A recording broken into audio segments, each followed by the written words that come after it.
Su pasión es volar, pero su equilibrio lo logra cuando sus pacientes despegan en la realidad social para llegar bien lejos. Su experiencia clínica basada en el humanismo hace que su corazón palpite por el otro, por donde quiera que va. Doctor Jorge Girs, bienvenido. Bueno, vamos a hablar a lo que vine a hablar. Y muchas gracias, Ángela, por haberme traído para esta jornada tan linda y tan concurrida. Bueno, yo voy a hablar del cerebro social. A ver la próxima. Antes que entrar en el cerebro social, quería explicarles, ustedes saben que yo soy doctorado en neurociencia cognitiva y casi gran parte de mi vida me dediqué a neurociencia y a trabajar en neurorehabilitación, ¿no? Pero quería explicarles cómo funciona básicamente una sinapsis neuronal y hacer una aclaración que vengo haciendo hace días. Vengo de Guatemala, estuve también en Argentina y próximamente voy a estar en un congreso también en Argentina, y es interesante hacer esta diferencia. Cuando uno habla de neurociencia básica, cuando uno habla de neurociencia básica, tiene que pensar en esto: neurona a neurona, las acciones que tienen que ver con los potenciales de acción, lo que tiene que ver solamente con la neurona. Ahora, cuando dentro de unas jornadas hablan del comportamiento de un niño con autismo, no están hablando de neurociencia, están hablando de neurociencia cognitiva. Eso es importante para definir, porque a veces uno dice, voy a hacer un curso de neurociencia y le muestran pacientes. Eso es otra forma más terapéutica de la neurociencia. Inclusive, cuando empieza a hablar, que vaya rápido, pásame el anterior. Inclusive, ahora está lo que se llama neuroeducación, que es la forma en donde la neurociencia baja contenidos para los pedagogos. Bueno, las sinapsis son la forma en que tienen las neuronas de comunicarse entre sí, es una comunicación química. Esta comunicación química está dada por un potencial de acción eléctrico que dispara sobre las membranas, y esto hace que el mediador químico caiga a lo que se llama espacio sináptico, que ustedes ven ahí. Lo que sucede es que por ejemplo, la cantidad de mediadores químicos es mayor a la cantidad de receptores. Eso quiere decir que la neurona efectora se asegura de que los mediadores químicos sean suficientemente altos para que la neurona receptora los reciba. Cuando la neurona recibe los mediadores químicos, envía un mensaje. Pero en el espacio sináptico quedan varias moléculas del neurotransmisor que no fueron captadas por el receptor. Entonces la neurona tiene dos formas de hacer que esos mediadores químicos vuelvan. Uno se llama recaptación, o sea, vuelve a meterlos adentro de su tubo, y el segundo es la degradación. Estos dos factores son la básica en la comunicación en las neuronas y en la organización de la sinapsis. Cuando por alguna situación los mediadores químicos no pueden ser recaptados o degradados, quedan permeables en la membrana sináptica, y esto produce trastornos en las comunicaciones de las neuronas.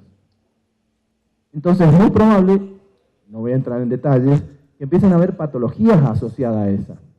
Por ejemplo, una psicosis puede aparecer por exceso dopaminérgico en algunos circuitos. Una depresión puede ser por disminución de la serotonina en otros circuitos. Ahora bien, el cerebro de la persona con autismo, sus sinapsis, en la mayoría le está funcionando bien.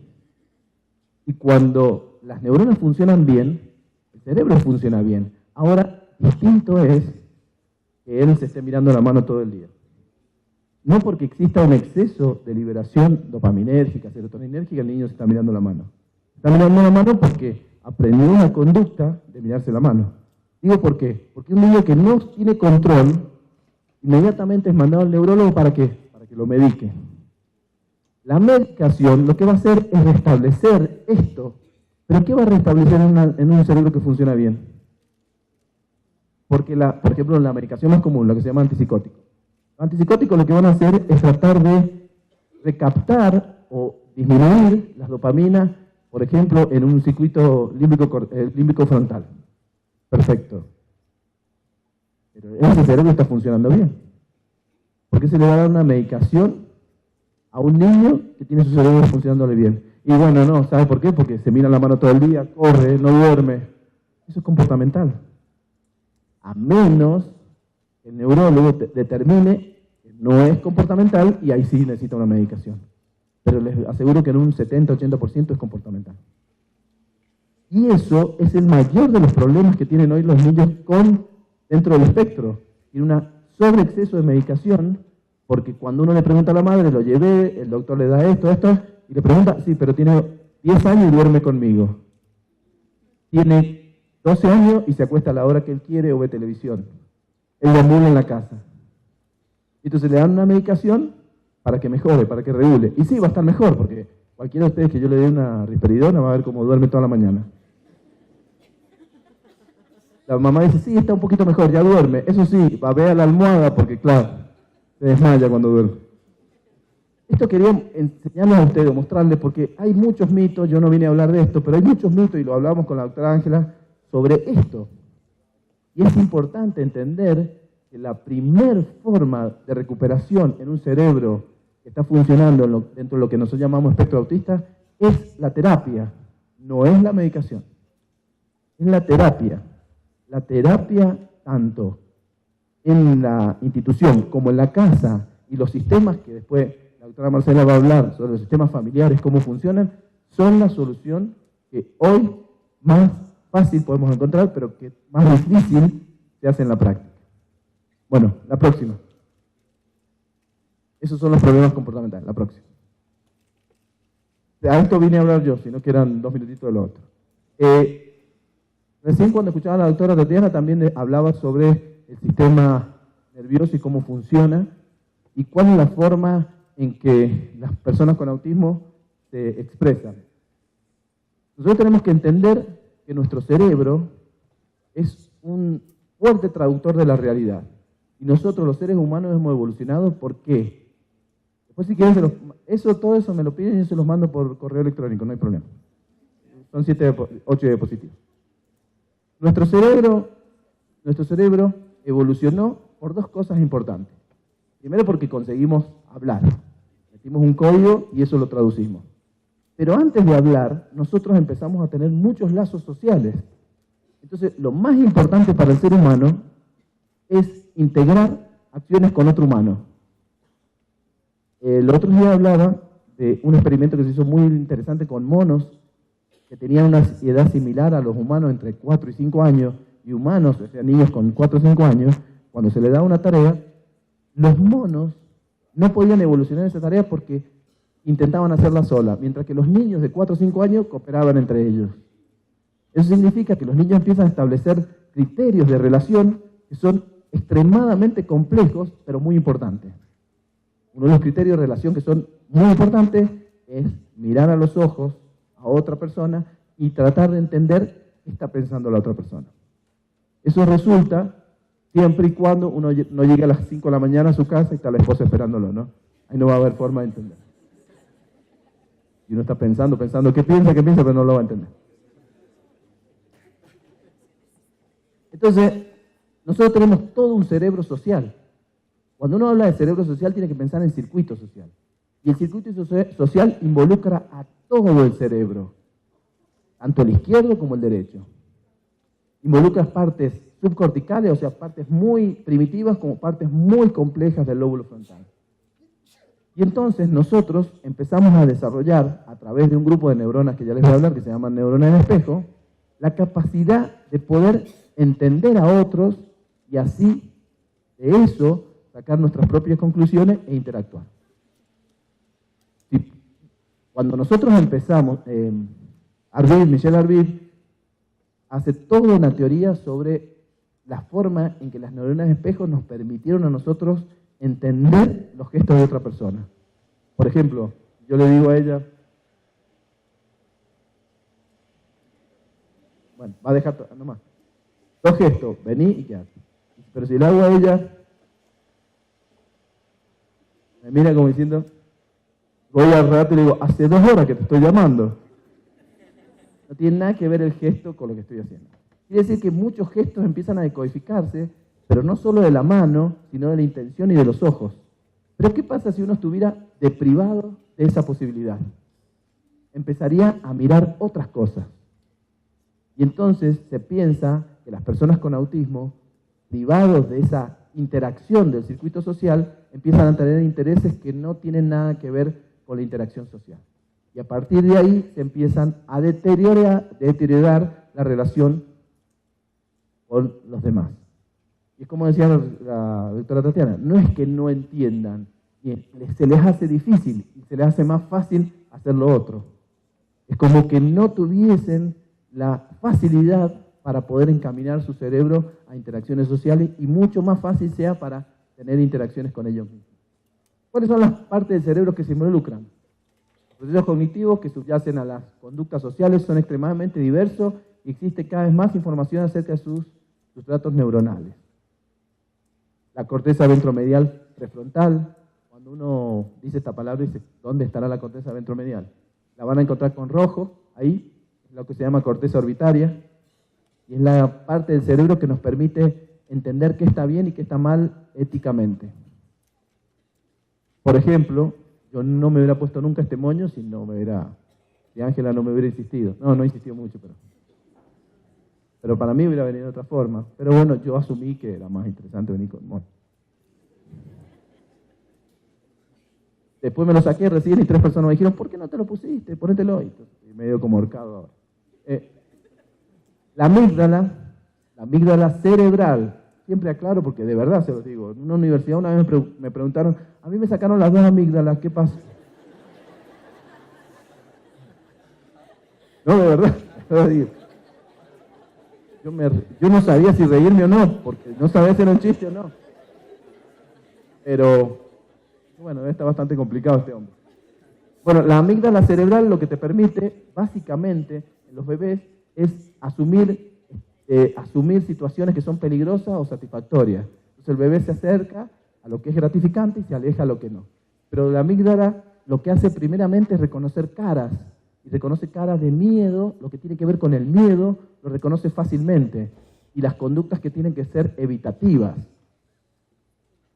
La corteza somatosensorial, que ustedes lo van a ver ahí con verde, la amígdala la van a ver con azul, ¿no? Un poco metida ahí. En el lóbulo temporal aparece de nuevo, pero no. Con verde va la corteza somatosensorial que traduce todas las sensaciones que nosotros tenemos y le da un sentido.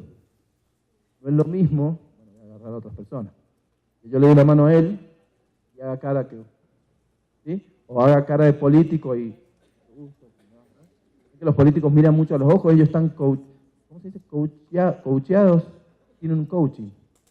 Y saben que hay gestos que son muy importantes, que cuando le dan la mano a una persona tienen que mirar a los ojos y sonreír. Entonces, no tiene lo que tiene que la parte sensorial es entender por qué se hacen las cosas. Los estímulos son los mismos siempre. Por ejemplo, este estímulo que le estoy haciendo, mire para allá. ¿Es bueno o malo? Malo, dice ella. Si yo le estoy diciendo, muy buena nota. ¿Es bueno o malo? Bueno, ¿entienden? El estímulo va a la misma parte, pero la relación del circuito social es totalmente distinta. Y eso tiene que ver con la lectura que ella hizo de mi cara o de mi situación. No es lo mismo recibir un ramo de una medalla y estar llorando. ¿Llora por qué una persona así recibe una medalla? ¿Porque está triste? ¿Está emocionado? Bueno, la comprensión de esas situaciones tiene que ver con entender en tu propio cuerpo lo que le está pasando al otro. Y la ínsula, que tiene que ver con situaciones evitativas, de asco y de reacciones que son desagradables.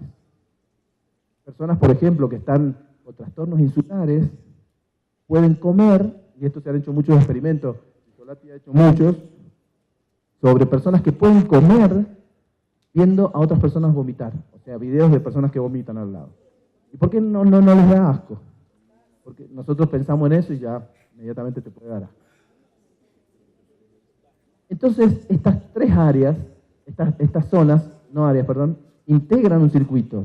Además, el cíngulo, dice ahí, y la corteza de asociación visual. ¿Por qué el cíngulo? El cíngulo tiene, a ver qué color estaría ahí, está en amarillo en la diapositiva de abajo. El cíngulo es todo lo que rodea al sistema límbico e impide que las emociones fuertes salgan en un momento que no tienen que salir. Por ejemplo, si yo me enojo con mi jefe, no puedo insultarlo ni decir nada, me tengo que tragar todo y aguantármela.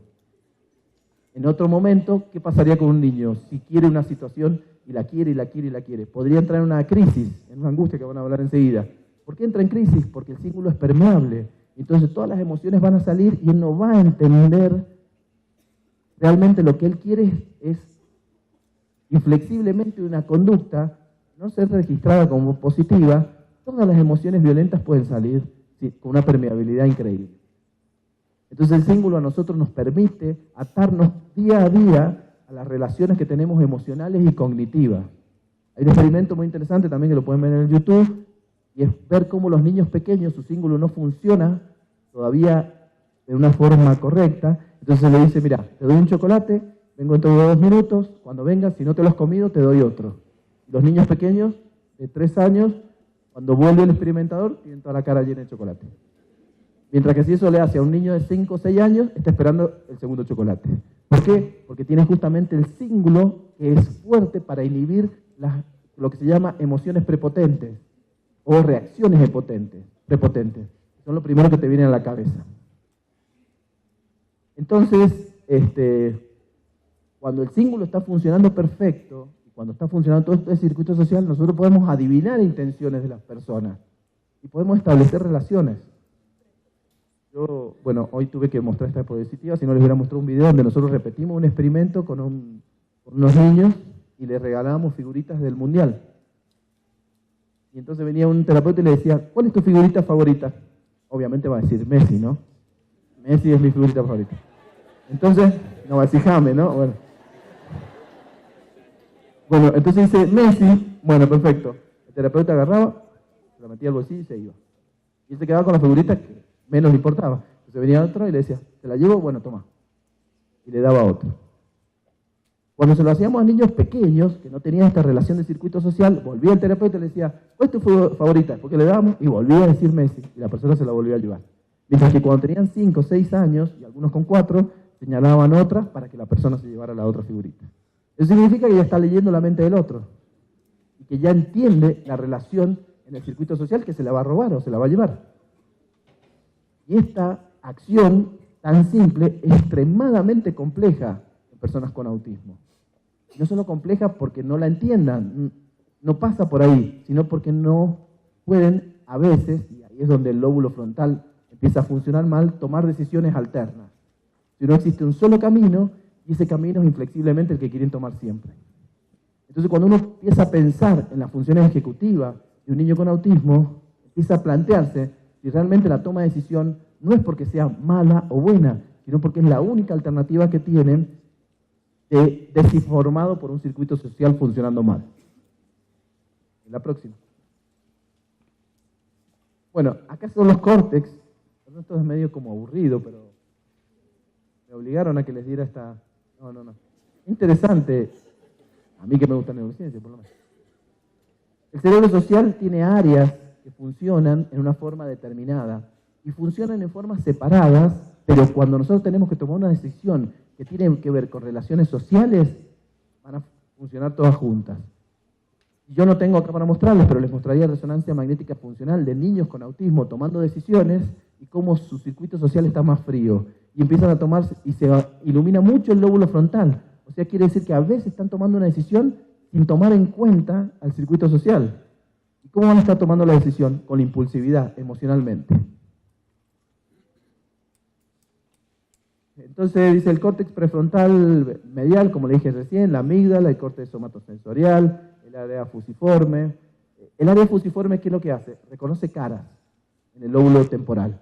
Reconoce caras. Cuando una persona se lesiona el lóbulo temporal en el área fusiforme, muchos de ellos quedan lo que se llama una agnosia para el reconocimiento de caras. Se llama somatognosia. Exactamente. Prosopagnosia, una incapacidad para poder reconocer su propia cara o la cara de otras personas. El niño con autismo no es que le falla esto, sino que reconoce la cara de su mamá, lo que no puede reconocer a veces es la variante que tiene la cara de su mamá. Si está triste, enojada, alegre. Y las emociones duras, como dice un investigador Leonardo Cohen, que trabajó y desarrolló todo el test de cara, Dice, no hay problema porque las emociones básicas de Ekman él las puede reconocer. Lo que no puede reconocer es la variante de cuán triste o cuán contento estás. ¿Entienden? Yo puedo hacer una cara así, estirando la cara, subiendo la ceja y va a decir, estoy sorprendido. Pero también puedo estar sorprendido en una situación medio como extraña. Y esas son las variantes que a veces es difícil entender. ¿Cuántas? A mí también a veces me dicen cuando tomamos una foto, pero ríase. Y yo creo que me estoy riendo en la foto. Pero después cuando la veo estoy serio. Y entonces, y es porque justamente para la otra persona, o para muchos que se hacen selfie, la forma más interesante de la selfie es poner cara B. Después vuelve a la vida cotidiana. A mí me gusta ver la gente cómo se saca selfie, ¿no? Porque digo, ¿a quién le estará mintiendo? Porque hace... Y después va. Sigue con su cara de amargado por donde vaya, ¿no? Así está en el Tíbet. Bueno, es para que el otro entienda que él está muy contento, porque se hace una foto, qué sé yo, aquí en Bogotá, en un lugar lindo, con cara de amargado, los otros empiezan a pensar, che, mira, ¿para qué viajó? Si mira la cara que tiene. La próxima.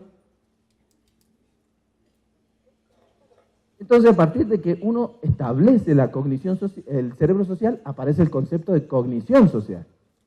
¿Y qué es la cognición social? Es el conjunto de procesos neurocognitivos, o sea, todos los procesos del cerebro, no solo implicados en el intercambio de señales específicas como la experiencia facial, el movimiento del cuerpo y la mirada, sino en la interpretación y la respuesta que generamos ante las intenciones y comportamientos de los demás. ¿Entienden? De forma que nos permita una adecuada interacción. No es solo lo que yo hago, sino lo que hace ella y yo, y la interacción que tengo yo con ellos. Porque eso es lo que hoy se está revisando mucho, que me pareció bien en el video. Es que entiendan la relación de por qué está mal o por qué está bien, pero después lo tienen que ver en terceros, lo tienen que ver en otros, y también resolver en otros. Hay muchas terapias que trabajan con ese tipo de relación. Entonces, no solo lo que yo hago con mis gestos, con mis acciones, sino la forma en que yo veo que los demás se mueven para poder yo interactuar con ellos. La próxima.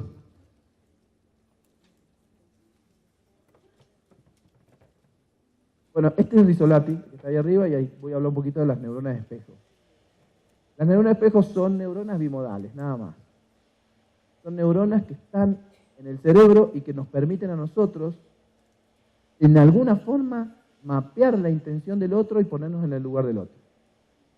Existen dos tipos de neuronas que son canónicas, no tengo mucho tiempo para hablar de esto, pero las neuronas espejo básicamente son neuronas que participan tanto cuando uno mueve una mano a cuando ve a una persona mover la mano. Eso quiere decir que si yo veo una persona que me hace así, estoy mapeando ese movimiento, pero le estoy dando una interpretación que es que me está saludando. Entonces, cuando Rizzolatti lo hizo en monos, a esto observó que el mono tanto usaba las mismas neuronas para mover el brazo como para cuando él veía a otro mono mover el brazo. ¿Qué permite hacer eso? Permite que nosotros incorporemos los movimientos de los demás y los entendamos nosotros mismos. Y eso te lleva a vos a entender la forma en que el otro intenta interaccionar. Ahora, por ejemplo, si yo estiro mi mano yo estiro mi mano, ahí, levántela alto la mano. Yo estiro mi mano así, supuestamente ¿para qué es? Choque los 5, pero ustedes podrían, si sacar una foto en este momento, ustedes dirían que yo voy a chocar los 5 o que ya los choqué.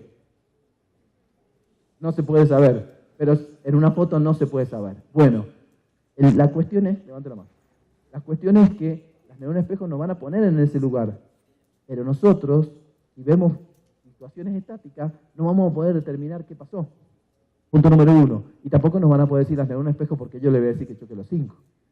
¿Entiendes? Pero sí vamos a saber esa acción. Y esto es lo que a veces falla a los niños con autismo. No es que fallen las neuronas espejo, sino que no pueden interpretar la acción por la que van las neuronas espejo. ¿Me entienden? Como si vieran una foto. Ya les voy a mostrar un ejemplo bien claro de eso. ¿A la próxima? ¿La próxima? Fíjense, a ver si sale el video. Yo estoy preparado para que no, pero... Para no frustrarme. No, el anterior, el anterior. Tóquelo, a ver si funciona.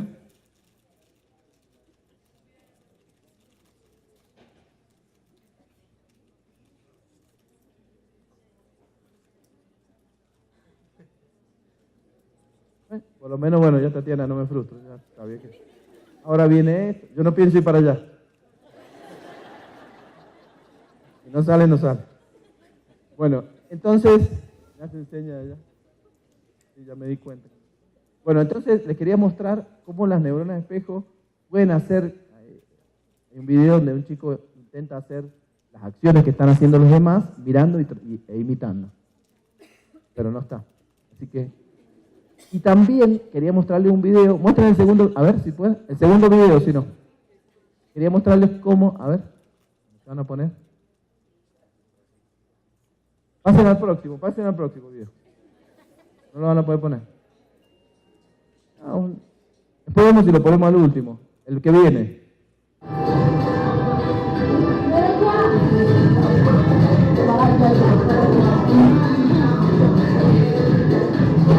Eso es para que adivinen cuál es el niño que tiene...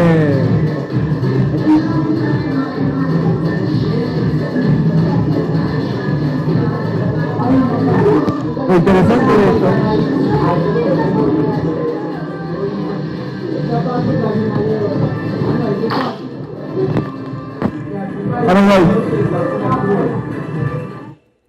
Párenlo ahí. ¿Saben qué es lo interesante de esto de mirar?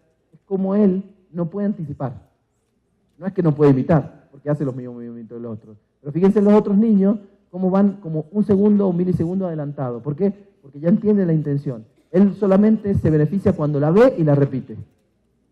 Entonces, una de las estrategias que se usa en la teoría de la mente y de las cuestiones estas de neurona espejo es tratar que ellos piensen qué es lo que va a venir en los próximos segundos. Entonces, siempre que evolucione, ¿qué va a venir? ¿Hacia dónde va? La próxima. Las neuronas espejo son tan importantes para nosotros que miren este videito. A ver si sale. Pónganlo. Si sale esto, ya está. Ya estoy, me doy por hecho, no hay.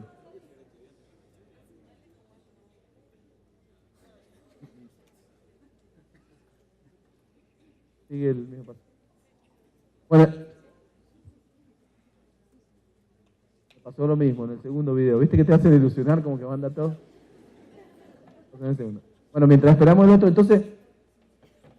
¿Qué es lo que Rizzolatti empezó a pensar? Porque cuando él descubrió las neuronas espejo, pensaron las neuronas espejo fallan en el autismo.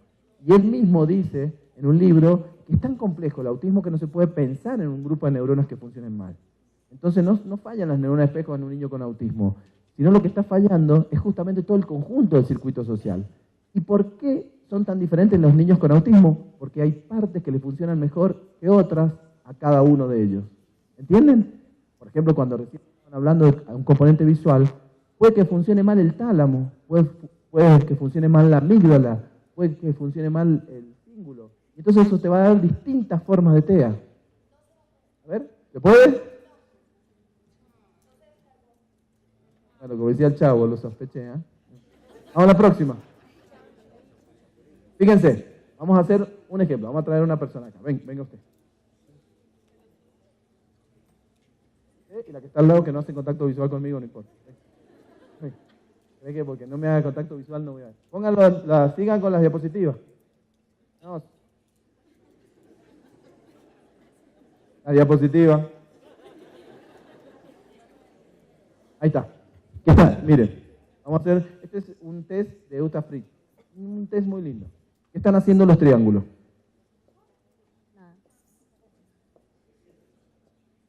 Están en escala. En fila. ¿Están seguras? 100%. ¿Cómo se sienten los triángulos? ¿Triste, contento? Contento. ¿Y cómo se dan cuenta que están contentos?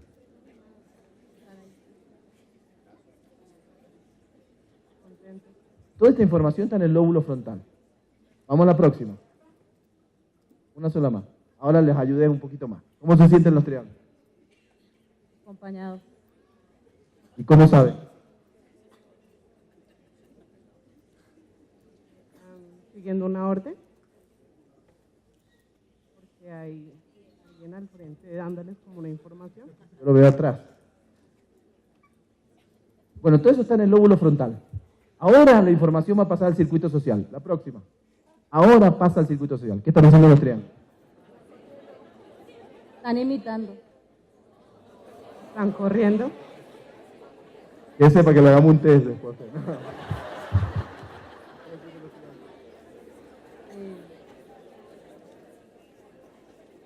Corriendo. Ok. Ahora el circuito social se va a beneficiar más con unas líneas y unos círculos nada más. La próxima. Están haciendo los triángulos. ¿Cómo se sienten los triángulos? Asustados. Ok. Bueno, gracias. Nada más asustados. Ven cómo la primera información era solo tomar decisiones de algo que no sabía qué era. Sin embargo, un par de líneas llevó la información al circuito social. Y uno ya puede estar seguro de que esto es así como dice. Y si esto se lo muestran a niños, ellos empiezan a narrar una historia, que puede ser la mamá, que puede ser... Narran historias. Y son increíbles las historias que te pueden narrar a partir de esto. ¿Por qué? Porque se empezaron a beneficiar del circuito social y eso los llevó a interactuar con esa figura. Uno no puede interactuar con los triángulos solo. Yo les hubiera dicho, interactúen, traten de hacer algo con los triángulos. Es difícil. Cuéntenme una historia de esto y se puede hacer. Eso es porque nosotros en nuestra vida siempre vamos alternando. El cerebro, ese mito que se dice que usamos el 10%, no es así. Nosotros usamos el 100%. Lo que sucede es que a veces se pone más frío y más caliente en algunas zonas. Entonces, si yo veo esta imagen, se me activa mucho el circuito social y no se me activa tanto si veo los triángulos. Entonces, tienen que entender que las personas con autismo muchas veces, a pesar de que le ponemos esta imagen, siguen en los triángulos anteriores. Siguen ahí, siguen ahí. Y eso les pasa no con imágenes, sino con caras. Porque no puede funcionar bien el circuito social. No sé cómo, por qué, no lo sabemos todavía. Y hay tantas personas o sea, hay muchas personas diferentes dentro del TEA. O sea, hay tanto autismo como niños en el mundo. ¿Por qué? Porque no sabemos cuándo funciona y cómo funcionan sus circuitos y todo el cerebro. Asumimos que los que se comportan de esta forma, entran dentro de lo que se llama un espectro. Y eso es como decirles a ustedes, miren, yo rengueo, ¿no? ¿Por qué puede ser? Por la rodilla, por el tobillo, por la cadera, pero me meten dentro de un capítulo que se llama el rengo, ¿no? Entonces yo vengo, pero es la rodilla, no importa, pero usted es rengo. ¿Es la cadera? No importa. Pero resulta que hay muchos de esos que son rengo y no tienen problema ni en la cadera, ni en la rodilla, ni en el tobillo. Y uno dice, pero debe ser por otra cosa que está ahí arriba que todavía no la conocemos. Pero renguea igual.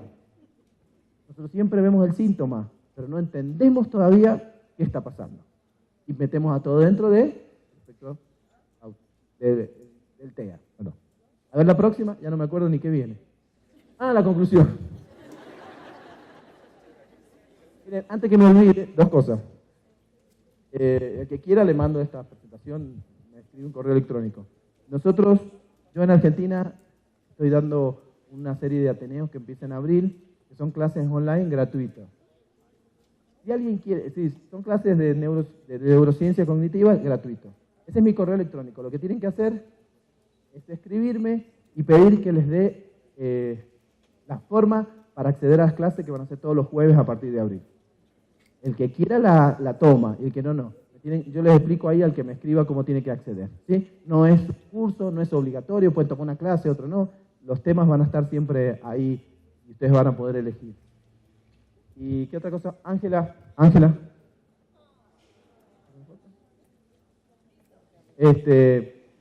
Vuelvan atrás el correo. No. Bueno, ahí va a estar mi correo. Ahí está. jorgealejandri123@gmail.com. Les explico brevemente dos cosas. Yo estudio lo que se llama el trastorno de aprendizaje no verbal. Como les dije, que son niños que funcionan mal su hemisferio derecho, entonces tienen muchos problemas para la interacción social, el reconocimiento de cara. También se comportan como algunos niños con TDAH, y es porque justamente funciona mal el hemisferio derecho. Ahora estamos empezando a estudiar eso y es parte de una investigación que hacemos y que muchos de ellos se comportan como una dislexia también, pero porque justamente empieza a funcionar mal el hemisferio derecho. Les quería decir, por si a alguno le interesa el tema, me puede escribir, yo le mando bibliografía, porque hay muchos niños que no se sabe qué tienen y pueden pertenecer a este dominio. Bueno, les cuento un cuento para terminar. ¿Vienen? Ah, bueno. Ya vino Paquita, así que me tengo que ir. ¿Sí? Bueno, les voy a contar un cuento que tiene que ver con una moraleja, obviamente, que tiene que ver con esto que hemos estado un poco hablando, ¿no? Y tiene que ver con un elefante muy grandote que estaba atado a una cadena muy chiquitita, en un circo, ¿no? Entonces viene un niño y le pregunta, papá, ¿por qué ese elefante tan grandote no se escapa si lo único que tiene que hacer es tirar la cadena? Y le dice el padre, mira, lo que pasa es que ese elefante lo trajeron de pequeño, lo ataron a esa cadena, a esa estaca. Y él durante las noches tiró, hasta que se convenció que nunca lo iba a poder hacer. Y hoy es grande, cree que no se va a poder escapar. La moraleja de esto es que muchas de las veces en el autismo pasa eso. Se empieza por lo que no se puede, que cuando realmente algún niño intenta hacer, ya a veces se le ha pasado hasta la ilusión de hacerlo. Bueno, muchas gracias a todos ustedes por...